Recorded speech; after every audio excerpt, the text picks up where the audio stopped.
be aware of those things and not fall into the traps and our own tendencies to lean towards those things. We've got to have the courage to seek meaning for ourselves.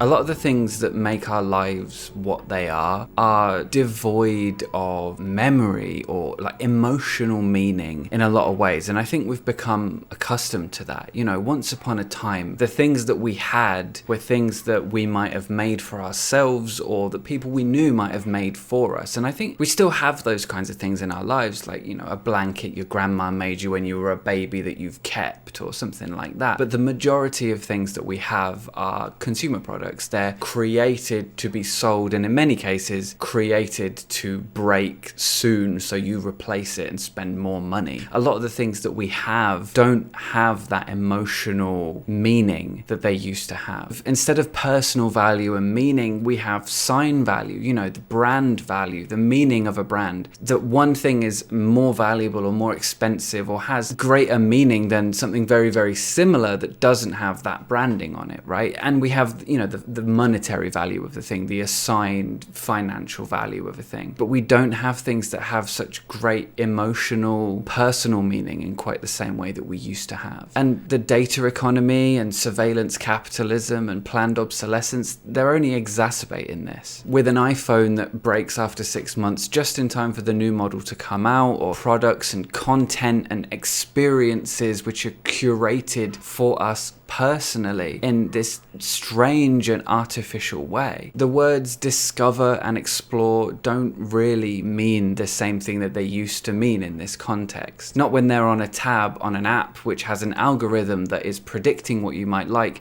to keep you on the app, to make you angry, to make you feel something so that you stick around longer and they can keep collecting data about you. With all these attempts to learn us and predict us and manipulate us in one way or another, experiences don't have that organic quality anymore. They're artificial, they're manufactured. And with that lack of organicness, I think we're also losing some of the richness of meaning that goes with that. So just to think about this from another angle, think of Marvel Studios, right? The Marvel films. They so often sacrifice sincerity for a cheap laugh. I think there's something indicative of our time in the fact that in these Marvel movies, these often deep and meaningful moments between the characters, in films which are, let's be fair, largely light shows anyway. It's technology and it's explosions and it's you know, for the wow factor.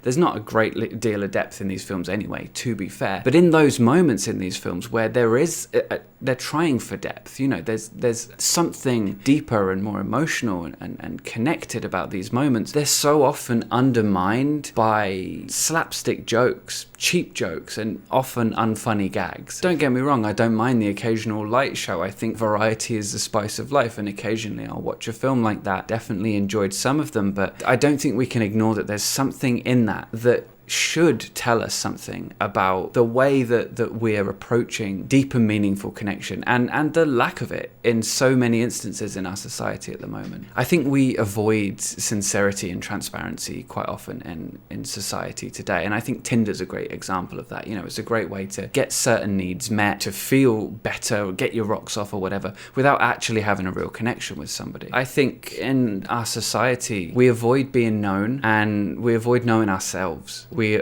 avoid transparency and honesty. And I think that on the other side of that avoidance, you know, if we were to push through it and find the courage to get through that, I think the unfortunate thing would be that some comfortable illusions would be destroyed in the process. And I think oftentimes that's why we avoid it. This is something that I've been thinking about a lot recently. Add to this that traditional lifestyles are unappealing or inaccessible for a multitude of reasons to younger people coming up today. And you know, those reasons definitely include the things we've already talked about thus far in this video. Add to that the widespread systemic distrust, and for good reason, and the plethora of other things that I don't really have time to mention in this video. And what you end up with is a frustrated and nihilistic demographic of people, 2 entire generations, if not more, of people who are done and can't find hope and don't feel like anything really means anything. And how can you blame them? You know, I as a millennial myself, I find myself in this category, and it's something that I've been clambering out of over the last couple of years, like trying to find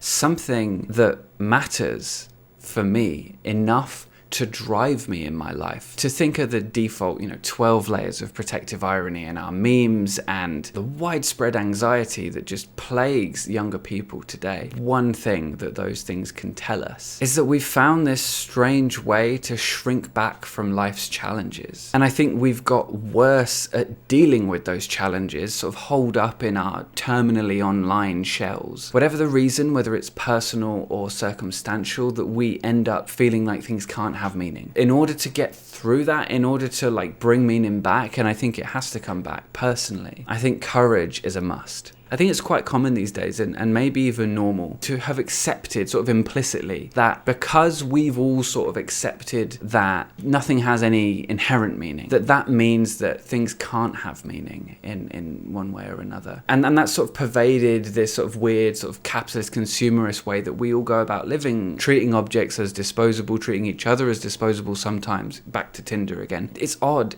that because we're continuing to break meaning down. We're continuing to strip things of meaning, and that's not always a bad thing. In fact, I think that's sometimes a necessary thing. But because we're doing that in such a way that we're not actually replacing that meaning, we're not actually creating anything new that really means anything or meets the needs that the previous meaning met. And that's a big point on that, I think. Because we're not doing that, I think nihilism is pervading, and it will continue to pervade for as long as we don't create new meaning. But I think finding new meaning, creating new meaning, and allowing ourselves to let things have meaning in one way or another, even in a world where planned obsolescence is a thing and things are deliberately designed to fall apart in your hands, and that's sad sometimes when that thing means something to you. That even though that's the case, I think it's something that we've absolutely got to do. We've got to prize things.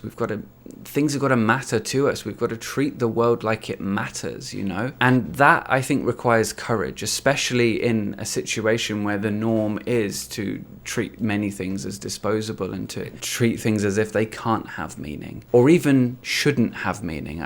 There's a whole conversation to have there. I will leave that to you. Maybe that's food for thought. I don't know. But we need courage, I think. Courage to be wrong, courage to be laughed at, courage to be judged for doing things in a slightly different way, and for finding joy and finding richness in things that maybe the average person doesn't so much. Maybe we didn't a while back. And this is a kind of courage that I think even Marvel's greatest heroes don't have. The courage to be vulnerable, the courage to be real and to care and to allow things to matter to us, to allow people, objects, whatever, to matter to us. And not in some consumeristic statusy way, but in a real organic affection for our experience way, I think Nietzsche was right when he said God is dead. And I think he was right to mourn that. And I also think he was right to push for the next step. Meaning may not be so readily available to us in the world today, but I think where it does exist, we should be open to it. And where we can't find it, I think we should continue to seek it, maybe make it for ourselves sometimes. And not to accept the meaning that we find every time wholesale, but to inspect it, to explore it, to imagine the ways in which it might change our worlds. But whatever we do, I think we have to try to stave off the allure of protective irony at the cost of realness, and the allure of algorithms and their just insidious manipulation of every aspect of our lives, and to stave off the allure of putrid fantasies of infantile power, these weird little ways that we attach ourselves to meager power and then just sadomasochistically try to wield it over everybody else. I think we've got to have the courage to be aware of those things and not fall into the traps and our own tendencies to lean towards those things. And I think we've got to have the courage to seek meaning for ourselves. And I don't think anyone necessarily can or should try to do that for us as individuals. I think this is very much an individual thing, and it's going to look different for everybody. So fuck anybody who tells you, exactly the way this should be, or exactly what a certain thing means, or how you should think or feel about a certain thing. Fuck that. This is your life. Just fucking do this, right? So let me know in the comments where you're finding meaning in your life and how you're bringing meaning into your life in a world that is so strangely averse to honesty and transparency and things mattering in like a real way. I'm Andy Fellows, and this channel is all about independence of mind in the face of cults, destructive spirituality, and toxic online culture. If you want a bit of extra content from me every single week, then consider supporting the channel on Patreon. There's a link to that in the description and on the end card in just a second. Otherwise, please be kind and ask good questions, and I'll see you in the next one.